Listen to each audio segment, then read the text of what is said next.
You have to jump to the extreme. You have to say, I have this goal, I have this desire, and I could take a small actual step, and that could probably make a difference over time. Or I can swing in the opposite direction so that you get the practice to the extreme and then you level out. Because virtue ultimately is in the middle.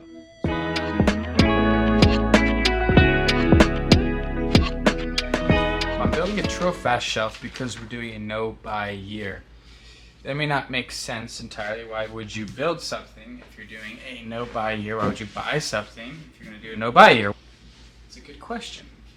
Also, today is, when it's recorded, it's December 31st. So tomorrow, we start our no-buy year. What we've had to do is prepare for that. So first, what is a no-buy year? I don't know exactly what circles it became popular in, but essentially the no-buy year is a year in which you do not buy anything. And there's people do no-buy months, and we've done no-buy months in the past with not great success. But we're going to try a no-buy year this time. What we're going to do is we're not going to buy anything. That doesn't mean we're not going to spend any money. Unfortunately, do not live in a world where that's possible. But it means that we're going to severely limit our spending. We're not going to purchase anything unnecessary. Obviously, we'll still get our groceries. We'll still for our bills. We'll still pay for our debt, unfortunately, which I can get to in a second. If our kids need, which they probably will need clothes, we'll still pay for that. There's also some budget items we'll continue to keep that may not be seen as quote-unquote necessary, but we see them as necessary to us, such as having amount of money budgeted every single month, at least for one date night out. So we want to do a weekly date night. That's something we've been off and on doing for a while, or at least off and on wanted to do for a while. So that's something that we're going to continue to budget for. We're going to continue to buy, so we'll still go out to dinner, but it's a special occasion, or we'll go out to coffee, or we'll go out to something. We're not going to be spending extravagant amounts of money, but we still see that as something important to our family and important to the deeper purpose of why we're doing this no-buy. So along with kind of not buying anything, we're also going to be working on kind of our intentions behind the no-buy. Why are we doing this in the first place? Why is it necessary? Why do we see it as good to even do a no-buy in the first place? And for us, it's definitely a twofold reason. It's to rework our relationship with money, but to work our way out of debt, to trust that the Lord wants to do something in our lives, and He wants to deliver us out of debt, but we also have to do something on ours. Every once in a while I watch corny Christian movies because they're good. I like them because they are simple and they encourage me in my faith. For one example, the movie War Room, it's like the most cheesy Christian movie ever, but it was like really good. Like even I both really liked it.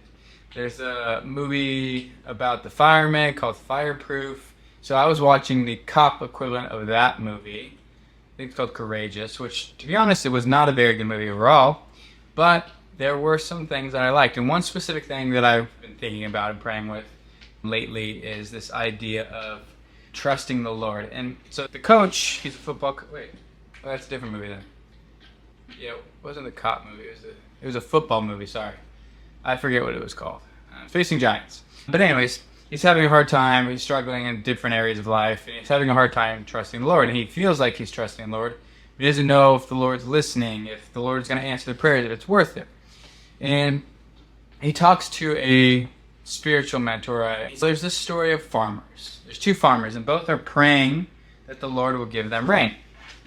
One farmer sits in his house and keeps praying for rain. He trusts that the Lord is going to do it. He knows that the Lord is good and He's faithful, so he's praying for rain. The other farmer prays for rain, but he also goes out to his fields and prepares for rain. He tills the land, he cultivates it, he plants seeds. He does stuff because he anticipates the rain. And the question that's asked to the coach is, who do you think trusted the Lord more? The farmer who prayed for rain ardently, trusted that it would happen, or the farmer who prayed for rain ardently and trusted it would happen, and made actual steps to prepare for the rain. So that's something I think this no-buy year is also hoping to do. We have a good bit of debt, a lot of it, and we trust that the Lord is going to deliver us from that sooner rather than make sense. But if we believe that, we need to act upon that. And that, I guess you could take it two ways. You could act upon it by saying, if you believe the Lord's going to take you out of debt, then spend money however you want. Or, flip side, if the Lord's going to deliver us out of debt, we need to do our part. We need to take actual steps and say, hey, Lord, I trust that you're going to do this. We're going to put effort towards as well. So that's one reason that we're doing the no-buy years, that we want to take actual steps to get out of debt. We want to show that we trust the Lord, and trust that He will bring us out of said debt, which is not easy, of course, because it's a big leap of faith to say, you're going to do this. But also with that, on a similar vein, is that this no-buy year, we hope, will help rework our relationship with money and how we view money and kind of our attachments to different things or to different spending styles, and help cultivate that sense of this is how we should deal with money, this is how we should look at money. So with the no-buy, we're hoping to see that, look, there's a lot of things that we said, oh, we need, but in the reality, in the long run, we actually didn't need these things. Money is a resource. It's a tool. But if we see it purely as a tool for our own use and not as a tool to give back, to bless other people, to provide for our family, if we see it just as a resource that we can use willy-nilly, freely, then we're going to have a hard time in life. Even when we're debt-free, if we have a habit of just, when we get a paycheck, saying, oh, great, now we can do what we want. Or this is something that happens to us a good bit. Say, for example, get a Christmas bonus or some sort of extra cash for whatever reason. Christmas bonus, end of the season, thank you gift, whatever that is. We get extra money. Just when I said right there, it's easy to be like, this is extra money. So since it's extra money, we can do whatever we want with it. Maybe we'll go out to dinner. Maybe we'll buy something. And sometimes that's okay, but I think also it can create this idea that money is just freely to be used as we desire. And it also is a short game mindset. If we get $400 and we're like, wow, $400, we can buy these, I don't know, these pair of shoes that we've been looking at, or we can buy this new toy for Avila. If we do that, it may be okay, and maybe it's a blessing to Avila, and that toy is something that really filled a gap. But it also shows that we're not thinking of, well, that $400 could be put into our savings or could go towards debt. Even though we have a large sum of debt, it may feel like a penny in the water, but at the end of the day, that $400, it creates a relationship with money that says, you have a specific purpose. What is that purpose? What is our goal? And that's another reason why we're doing this no-buy, is that we have a goal to be debt-free. We have a goal to be financially free. It's not even about the debt. It's about the freedom that comes from being free of debt. But if we want to be financially free, that means we need a better relationship with money. We need to be in control. We need to be smart and realize there's an end goal in mind. We have a goal. We want to get here. We want to own a business. We want to run this business well. We want to be generous with other people. So if we make the sacrifice of a no-buy year, we can cultivate that. And this is an extreme. So sometimes in life, you have to jump to the extreme. You have to say, I have this goal, I have this desire, and I could take a small actual step, and that could probably make a difference over time. Or I can swing in the opposite direction so that you get the practice to the extreme and then you level out. Because virtue ultimately is in the middle. So I'm not out here saying you should never buy anything that seems quote-unquote unnecessary. I'm not saying that you should always do no-buy year. But I do think that a lot of times in our culture, I know in our family, we tend towards overspending. We tend towards rationalizing what's necessary. When in reality, we can do with a lot less. And that's what we're planning on seeing through this no-buy, is that these things that we think we need, cups and mugs and clothing and shoes and whatever it is, we don't actually need it. Like, we have what we need already. Hopefully through this no-buy, we'll see, why do we spend the money we spend? What is behind our spending habits? Because ultimately, most behaviors that are in some sense non-virtuous, overspending or spending without forethought, for some reason, defense mechanism, or there's some sort of past experience that has shaped us to feel that way. Why do I feel that whenever we get money, we should never spend it at all? Or why do I feel when I get money, it's a free little thing and I can go out to treat myself? What's the relationship with money? Where did that come from? let's unpack some of that. It's not just about not buying things, it's also about sitting in that want, sitting in that discomfort of, I want these boots, I want these jeans, I want this new whatever it is, but I can't get it because we're doing a no-buy. I think it'll be really easy for the first month. We get that steam, but then we have 11 more months of not buying things. That's not going to be easy, and we're going to have to sit in that discomfort. Along with the no-buy, we're doing a lot of other things because we're not going out as much, spending money as much, whether that be, we already don't go out to eat as much as we used to because we've really been emphasizing home-cooked meals. But because we're really doing that extreme of no-buy, we're going to be forced to try other things and to be creative with what we do with our time. So if we want to go out to a nice dinner, we can't do that. Okay, what do we do instead? Maybe we'll make a nice dinner, make it a little extra special dinner at home, light some candles, get some groceries that we maybe wouldn't normally get, and have some fun with it there. Or if we're like, hey, we want to do something fun, we'll go on a little date.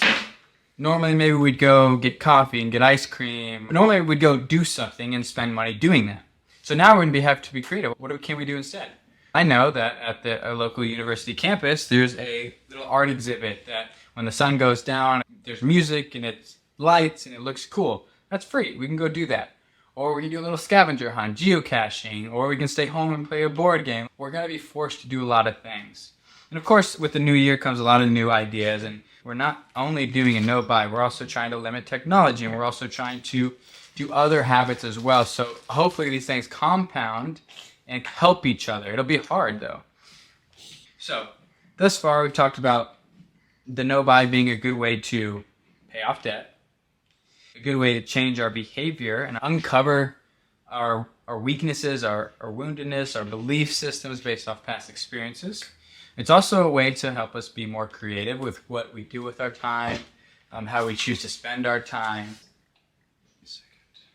Should be going in fine. But at the end of the day, no-buy is more than just a good practice or a smart minimalist decision or whatever it may be, because there's a lot of people out there that see the benefit of a no-buy that aren't Christian. They have no religious values, and they just think if you want to be a minimalist, a no-buy is a good idea because it helps you to show that you can do without less. It shows you that you don't need as much as you think you need it. It's a good business maneuver because, yeah, you can save lots of money and invest at it. So there's a lot of secular reasons I'm sure you can find for doing a no-buy. But at the end of the day, the biggest reason we're doing a no-buy is because we believe that this could be a sacrifice. And we're seeing this as a big sacrifice. Really a fast in some ways. We're fasting from purchasing unnecessary things for a whole year. I think a lot of this actually, we've talked about doing it a lot, but I think it was re-sparked from actually Daniel. And Daniel, if you've never heard of a Daniel fast, but we first heard about a Daniel fast from a book called Circle Maker, which is a book about being faithful and praying for things to happen and trusting God will bring to fruition those things that you're asking for. Daniel, if you read in Daniel, he does some pretty intense fasting. No meat, no wine. And he does it for a very long time. I think he has a 10-day fast, but he also has a 30-day fast. And the idea is that this Daniel fast is supposed to be an intense time of really giving a lot of things up.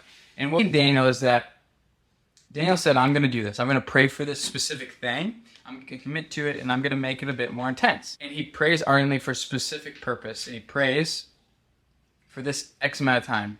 And when there's 2 or 3 days left in this fast, the angel comes to Daniel and says, keep going. Tell you the truth, from the day you started, the Lord has been listening to you. The angel says essentially, yeah, you've been praying for 28 days, 27 days, but we've been listening from day 1, day 2. As soon as you started ardently trusting in the Lord, we started acting. So the idea is that it's efficacious to finish a fast. It's efficacious for Daniel to fast for 30 days. And in that, as soon as we start doing that faithfully, the Lord's going to respond. And he's going to come to your aid. He's going to answer your prayers. And obviously, he can answer them in different ways. But if we trust faithfully and we step out in faith, we know that he will answer our prayers. He promises that he will answer our prayers. He's good. He's loving. As we step into this no buy year, it's a big leap of faith. It's a big moment of trust to say, Lord, we're putting ourselves out here. We're going to not purchase anything for a year, and we're going to offer it up. We're going to pray through it. And we're trusting that he's going to do something in that. And hopefully at the end of this year, or maybe sometime mid this year, I can share another video of, look, the Lord has come twofold, tenfold, 60-fold, 100-fold. We prayed for this and he answered in this way. Why are we buying things before a no-buy? Because we felt that it was necessary to do it wise. We wanted to complete it. We wanted to make sure we actually finished the no-buy and didn't just give up after a month, 2 months, even 6 months.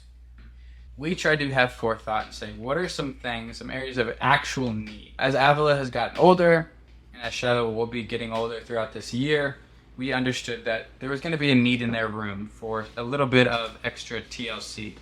So we are buying a shelf so we can have some better clothing storage, because the way we have set up is not ideal for the long term. It's a good short-term solution when there's only one child in there, and only one child's set of clothes, and only one child's toys. Granted, we don't have a lot of stuff, as you would know. But still, there is definitely a need for that kind of more long-term solution. That's one thing we're doing. Eve was in need of a coat, so we got her a coat along with some other things. It wasn't a lot. I think at the end of the day, we got what we needed.